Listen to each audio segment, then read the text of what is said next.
design it, and put it on their store within 5 minutes. It's actually insane. But before I get into that, I feel like the #1 problem with brand owners now. The craziest prison escapes of all time. The Alcatraz escape.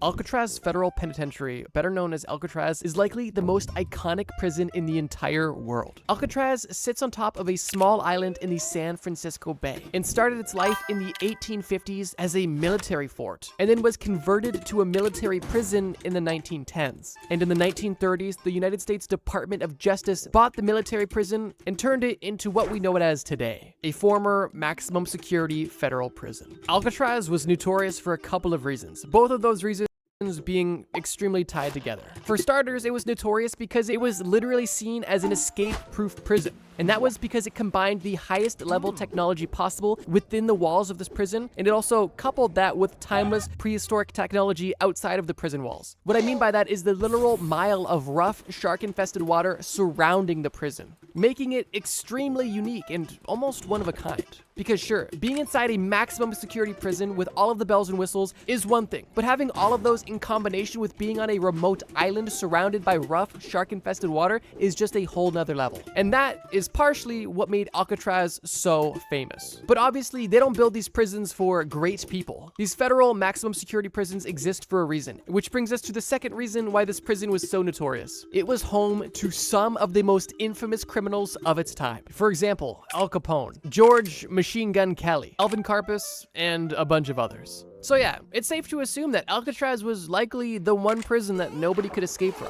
And from 1933 until 1962, that was considered true. There was multiple escape attempts, but none that were considered successful. That was until June 11th of 1962, when 3 men would cause not only national headlines, but also an ongoing mystery that still puzzles the world to this very day. Frank Morris and the Anglin brothers were lifelong criminals, and by the time they had ended up at Alcatraz, they were no strangers to escape attempts. Frank Morris started his criminal career at the age of 13, and lived a life of crime primarily consisting of drugs and robbery. And throughout his time being in and out of this system, he had escaped multiple times from multiple different correctional facilities. He was likely able to escape due to his extremely high intelligence, and is recorded to have an IQ of 133, which is in the top 2% of the general population. But unfortunately, he decided to use his powers for evil. On the other hand, the Anglin brothers, John and Clarence, didn't start their criminal career much later. Clarence was caught breaking into a service station when he was only 14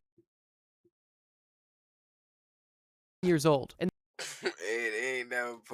the brothers began robbing banks together not long after. They too had multiple escape attempts and successful escapes on their record, which may not come as a surprise considering the context of this video. Now that we have all of the information, one question still remains. What happens when you mix an inescapable prison with criminals that cannot be contained? Well, the answer lies in the following story. A story that is shrouded in irony, because sure, why wouldn't you want to have all of the extremely dangerous bad guys in one place? Well, because then you have all of the bad guys in one place where they can work together. And that is exactly what happened. Frank Morris, John Anglin, Clarence Anglin, and Alan West actually knew each other from previous convictions in Florida and Georgia. I guess you really are the sum of the 5 people you hang out with. Regardless, with all of their histories of prison escapes, it didn't take long for them to begin plotting their escape from Alcatraz, the prison that you're supposedly not able to escape. And after coming together to join forces, they come up with a plan to escape. And this plan starts by chipping away at cement. Oh, and if you're curious why I didn't mention Alan West earlier, you'll see why later. Just trust me. Obviously, being in a maximum security prison leaves minimal opportunities for easy escapes. But these criminals identified the weakest point of their cell being not the door, but the vent that was hidden under everybody's sink. And for a 6-month period,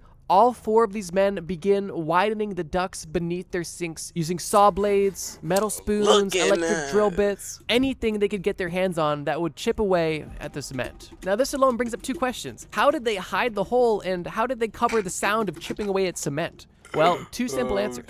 In regards to how they would hide chipping away at the hole, first of all, these men would take turn being on guard, watching for the guards that would typically only do their hourly patrol, but sometimes would do spontaneous patrols as well, where they would need to obviously make sure that the guards did not see them digging these holes. And once their daily digging session was complete, how they concealed them from the guards throughout the rest of the day when they weren't digging them was actually quite clever. All of these men made papier-mâché replicas of the vent and surrounding wall area, painted in the same color as the wall, from paint that that one of these men stole from their prison job. How they covered the noise of digging was because one of the men actually played the accordion, and during music hour was the perfect opportunity to quickly and loudly bang away at the cement. Now, after roughly 6 months of digging, all of these men had access to what was behind their wall. And obviously, this hole just didn't go outside. It led to a gap between the walls, consisting primarily of pipes. This unguarded utility area between cells was the perfect place to assess the situation. And once these men had access to this corridor, they climbed the pipes and found the closest exit they could find, which happened to be a vacant top-level cell block where they set up a secret workshop. The men weren't going to be escaping at this point in time, but they were getting extremely close to their great escape. In this vacant cell block, the men identified their escape route, which was a ceiling vent that they would need to pry open, but for them, that was no big task. And they spent the next few months bringing supplies up to their secret workshop, specifically raincoats, glues, magazines, pieces of plywood, anything that would be helpful and useful for their escape. Over time, the men were beginning to stitch together raincoats to build a makeshift raft and putting together pieces of plywood to make makeshift paddles. And also reading magazines about water safety and mechanics to help educate themselves on the best way to essentially act on the water and make something to potentially float across the water. It was really quite ingenious. And once they had their raft, paddle, and escape vent pried open, they were ready to make their escape. Around 10 p.m. on June 11th, Frank Morris and the Anglin brothers got out of their bed, put replica papier-mâché heads into their bed to make it appear that they were still in bed, and met up together in their secret workshop. I ain't falling for that shit. If I'm CEO, What's that? I just built a budgeting app in Base 44. Guys, Nina just built an app. Get y'all ass up. Where they grabbed the raft, broke the ceiling vent, and began their escape. These men climbed out of the vent on the ceiling onto the roof of Alcatraz, and then descended 50 feet off of the prison roof onto the prison grounds, hauling all of their gear while sliding down a kitchen vent pipe. The men somehow avoided the sniper towers and outdoor guards and climbed the 12-foot barbed wire fences and planted their boat in water on the shore that was a blind spot to searchlights and gun towers. And at that point, they had inflated their raft with an accordion and set sail. And the three of these men were never seen again. Now you might be asking yourself, wait, the three of these men? What happened to the fourth man? Well, Alan West wasn't as lucky as the other criminals. And on the night of the escape, when West tried to remove the papier-mâché concrete concoction that was covering the hole in the wall, he couldn't. The concrete that he had used to temporarily hold the vent in place during the day had hardened. And by the time he finally got the vent off and was able to make it to the secret workshop, the rest of the men were gone. And West simply accepted his fate and went back to his cell where he went to bed. That story alone is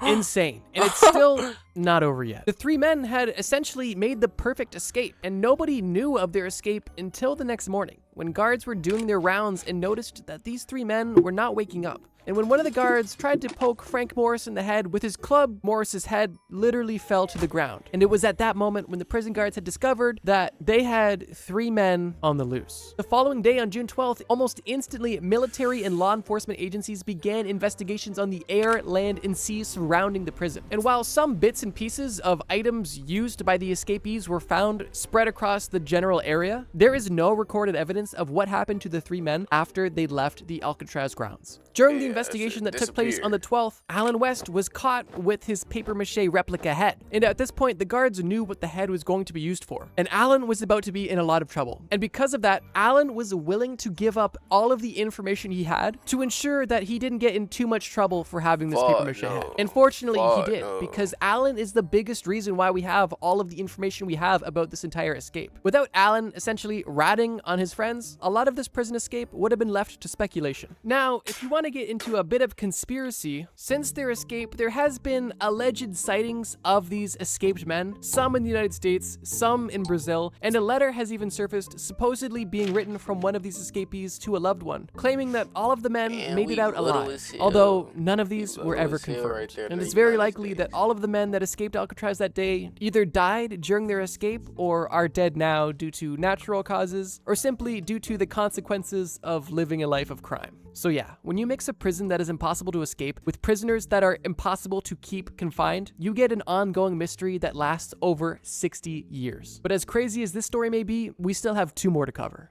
The Catch Me If You Can escapes. When you were a kid on the playground playing tag with your friends, did you ever say, "Catch me if you can," while running away? Well, Frank Abagnale said "catch me if you can" every day to the FBI for years while on the run for stealing millions of dollars and breaking a laundry list of other laws. The story of Frank Abagnale literally inspired the movie Catch Me If You Can. And today, I'm gonna tell the real story of exactly how he escaped prison both times. I did give a bit of a teaser on why he was put in jail, but let me give a bit more context. Frank Abagnale started at an early age, similar to the first story, when he moved to New York at the age of 16 by himself. He quickly realized that as a child, you can't do much, so he decided to no longer be a child. He altered his driver's license to say 26, not 16. Not only does he need to be an adult, but he needs money, and living in New York is not cheap. So what's the natural next step? Get a job, right? Earn some money? Of course not. You start defrauding banks with fraudulent checks. And that's exactly where Frank Abagnale Jr. started his infamous streak of conning and crime. Frank wasn't your average run-of-the-mill fraudster, and he was rather clever and charming. And one of the biggest reasons why he was able to get away with his crimes for so long is because he was a serial imposter, specifically by impersonating professionals when cashing these checks so that there was less scrutiny and chance of being figured out. He faked being a pilot, a doctor, a lawyer, and other white-collar professions to ensure that he was not on anybody's radar. And obviously, it worked. After collecting millions of dollars from these fraudulent checks and living a luxurious lifestyle and traveling the world on money that wasn't his, Frank was ultimately caught. Frank was initially caught in France, where he spent time in both French prisons and Swedish prisons. And after serving time in both countries and being banned from Sweden, Frank was deported back to the United States of America. And when Frank's plane landed in New York City, while it was still on the tarmac, Frank was able to escape the plane through the kitchen galley. And not only did he escape the plane through the galley, but he also escaped from the airport on foot. Keep in mind, airports are pretty secure places. And I guess this was, you know, a different time, if you know what I mean. But not right now, fool.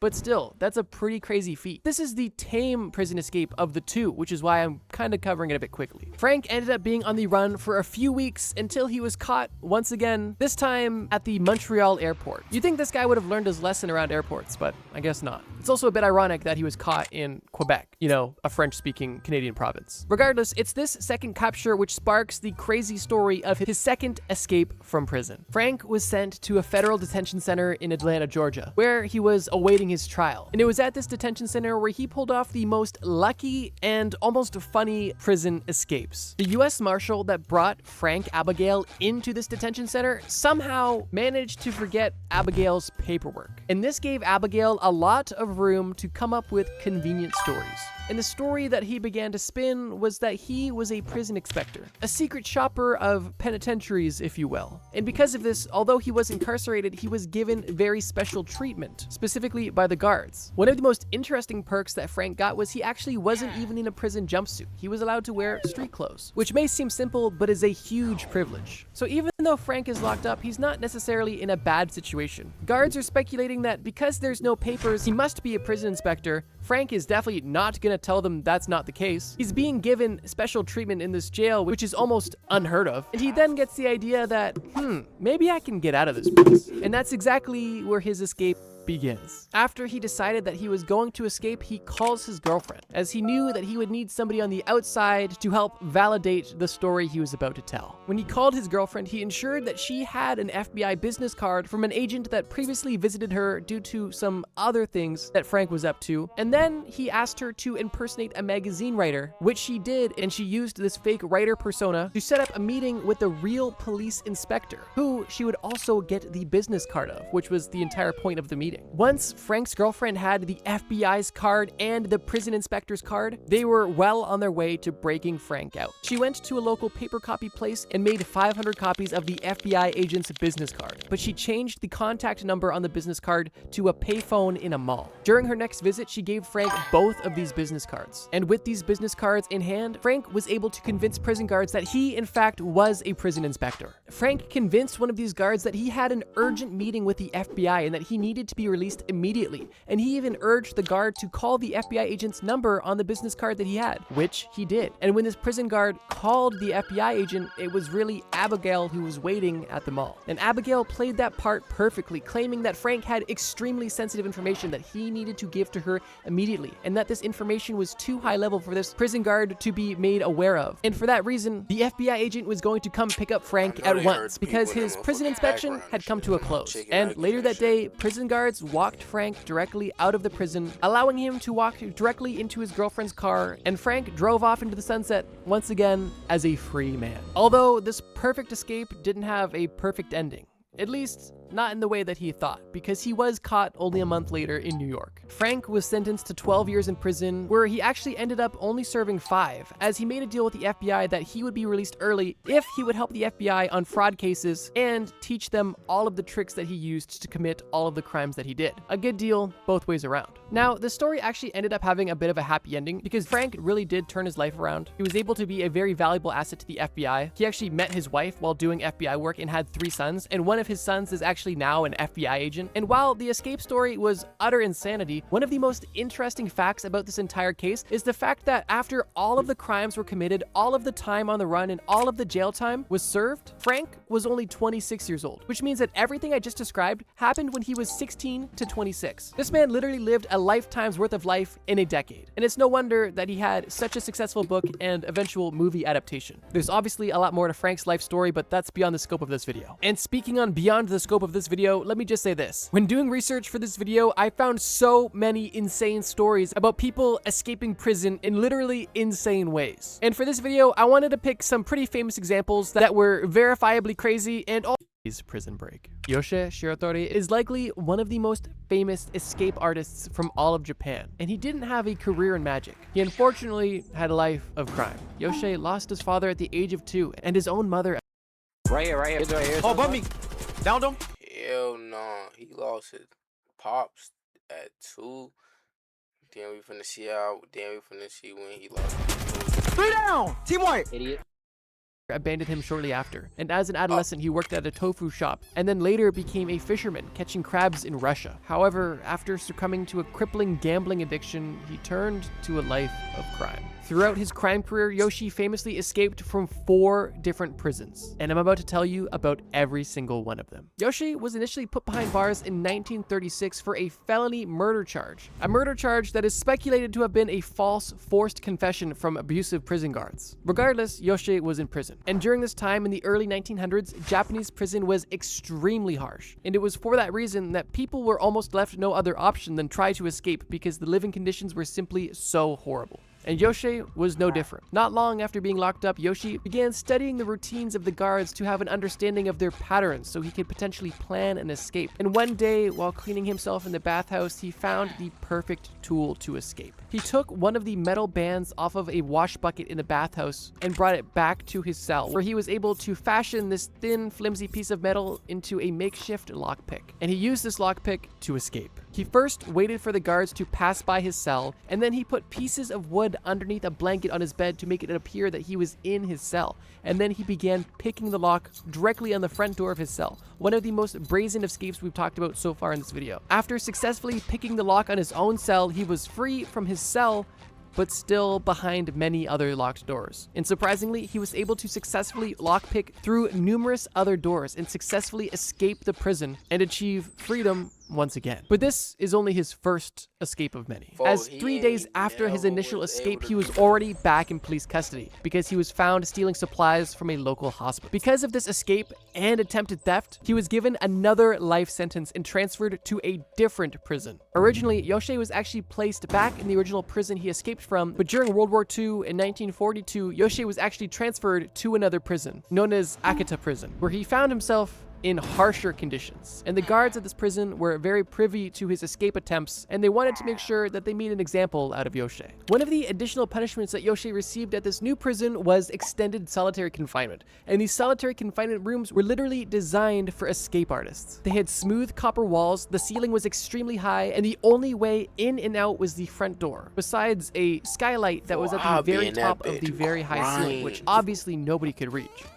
Right? Well, almost anybody could reach. Because on June 15th, in solitary confinement, Yoshie decided to escape once again. When I say Yoshie was a master escape artist, I mean it. And he was able to escape this unescapable room. And how he did it was he first got out of his handcuffs. Oh yeah, he was literally kept in handcuffs 24/7 in this new prison just because they wanted to make extra sure he would not escape. But obviously that didn't stop him. He escaped these handcuffs by finding a piece of wire once again in this solitary confinement. Where it came from, we don't know. But regardless, he used it to unpick his handcuffs. At this point, his hands were free, and he began to use his bare palms and feet to scale the sides of this extremely tall prison cell. Not only was Yoshie a master lockpicker, but he was also a very talented climber, and this came in handy here. And after a few attempts, he was able to make it to this skylight, which was sealed by metal bars and impossible to escape through, besides the fact that it had a wooden frame securing those metal bars. And that wooden frame was rotting due to its exposure to the elements. Now, Yoshie wasn't able to just break this wood frame in one go, but similar to the first story where the men broke through the concrete over time, Yoshie over time was able to pick away at the wooden window frame until he was able to escape through the roof of this unescapable room. Once Yoshie was certain that the wooden frame was brittle enough, he waited until a particularly stormy night to bust through the roof, as he assumed on a stormy night the guards would be less likely to suspect tapping on the ceiling to be footsteps and more likely to simply write them off as rain, which is exactly what he did.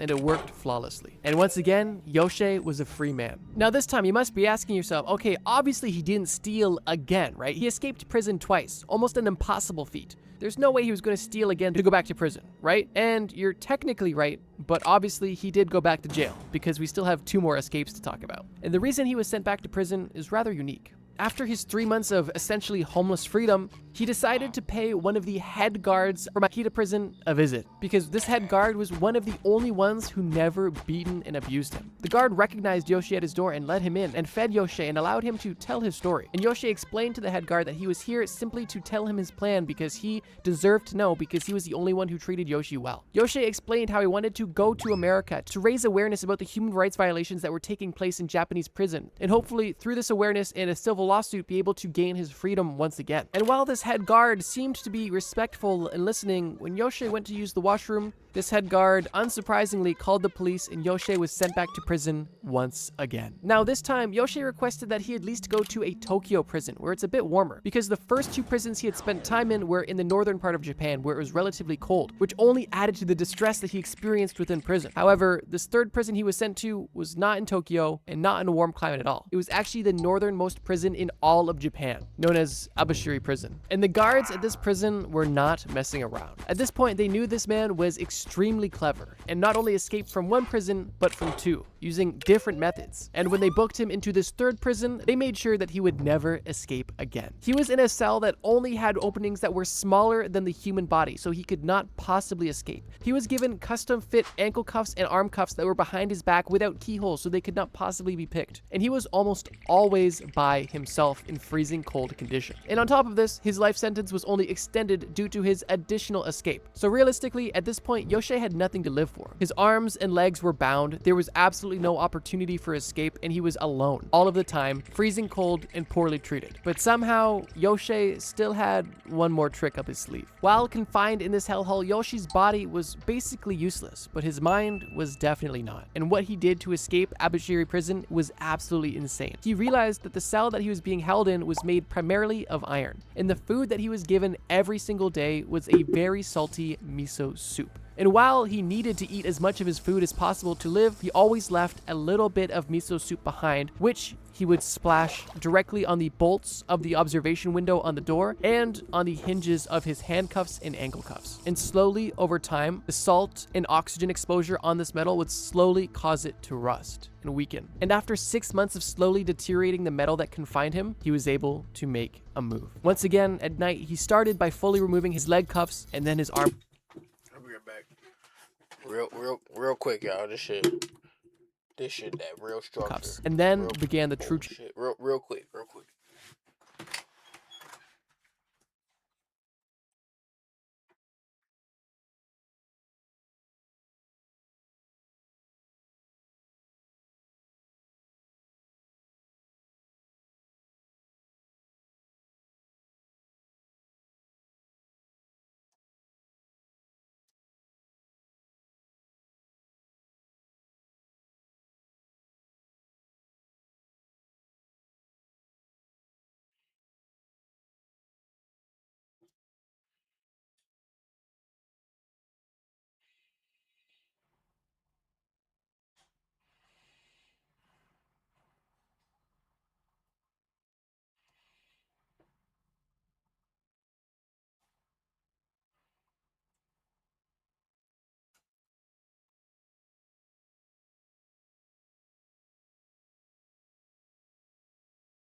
challenge. He began unbolting the observation window on the front door of his cell, but there was still one problem. Even with the observation window bars removed, the hole was still too small for the human body. Well, at least the average human body. Yoshi was, of course, a talented contortionist. Maybe because he was ultra flexible, or maybe just because he was ultra determined, he was able to dislocate his shoulders to shove his torso through this observation window and flop himself on the ground outside of his cell, almost free. He later broke through an unprotected window in the ceiling in a different part of the jail and was once again a free man. And also the first person ever to escape from Abashiri prison, one of the most brutal Japanese prisons ever. But similar to Alcatraz, the risks associated with escaping this prison weren't just within the walls. Even if you escape this prison, you are still in an extremely remote northern part of Japan with no civilization around you, extremely cold temperatures, and on top of all of this, mountain bears. But somehow, Yoshi still survived. He ended up finding an abandoned mine shaft in one of the nearby mountains and was able to live in there alone, primarily eating nuts, berries, small animals in the area, and even crab fishing, which he reported to have learned from watching the bears do it, which is insane if true. But here's the thing,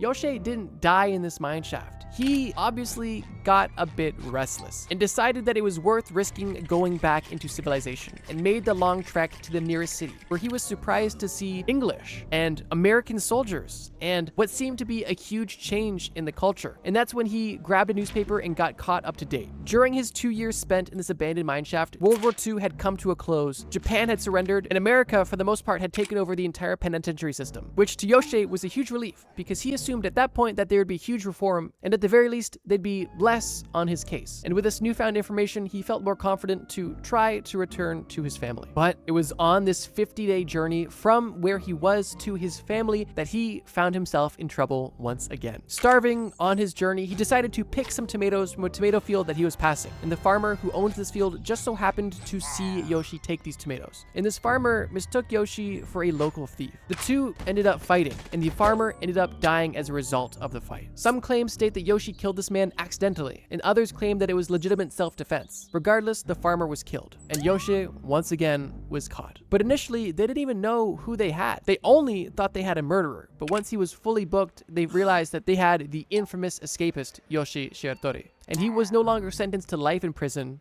he was sentenced to death. The year is now 1947, and Yoshi is being sent to Sapporo prison, where he will await his execution. And obviously, because Yoshi has now escaped 3 different prisons using 3 different methods and now has theft and murder under his belt, the police are taking absolutely no chances with this final. Check out how this app helped me buy whatever I want in my favorite game. Unlimited money makes it so you can get what you want from the game right from jump. Cell. Yoshi is being given 24/7 surveillance, reinforced doors and bars, and any opening that leads to this room is smaller than the human head. Because no matter how good of a contortionist you are, you can't make your skull smaller. So in this situation, there is absolutely no way that Yoshi escapes, right? This is obviously where the story ends. He was obviously later executed by the Japanese government, and that's history, right? Of course not. This is Yoshi we're talking about. And interestingly, this is one of the most simple escapes he performed. Because since day 1 in this jail cell, Yoshi started playing mind games, specifically by always looking up. Yoshi, up until this point, had always escaped through the roof, and his guards knew that. And every day when the guards would check on him, Yoshi would make sure that he was looking up. And as a result, the guards were always looking up, making sure that when they would check on Yoshi, they would always check the ceiling. But this escape had nothing to do with the ceiling, and Yoshi was going in the opposite direction. Yoshi's cell was fortified on the walls, ceiling, openings, but one place that wasn't fortified was the floor. And over the course of a month, Yoshi would remove a floorboard and begin digging into the floor below his bed, in secrecy until he had a usable tunnel. And once again, one morning, the guards were unable to get a response out of Yoshi. And when they entered his cell, they realized that what was in his bed wasn't Yoshi, but once again, a pile of wood. Almost a calling card at this point. And for a year, Yoshi was on the run. And as you may or may not know, he did go back to jail one last time.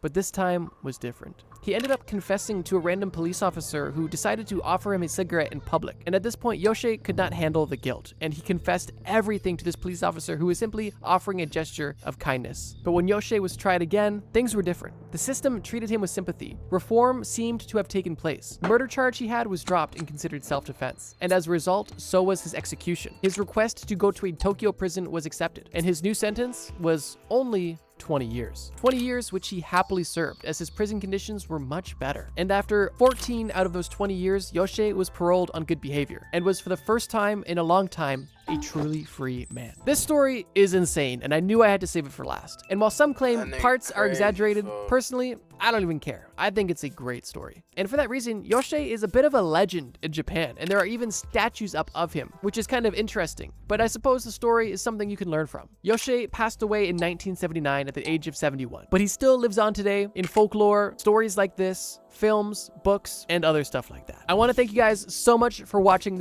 Yeah, I was just doing that for the video. This is for the video.